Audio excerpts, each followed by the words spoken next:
How to use TikTok's search filters.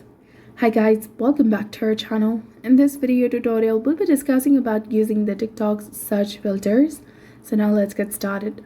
So I'll show you how to use the filters in the TikTok search feature. So you have to make sure that you've installed the latest version of TikTok application on your mobile device and you're also logged in with your specific account. To access the search, tap on the magnifying glass icon in the upper right corner. Now here you can enter a search term. I'll use novels as an example.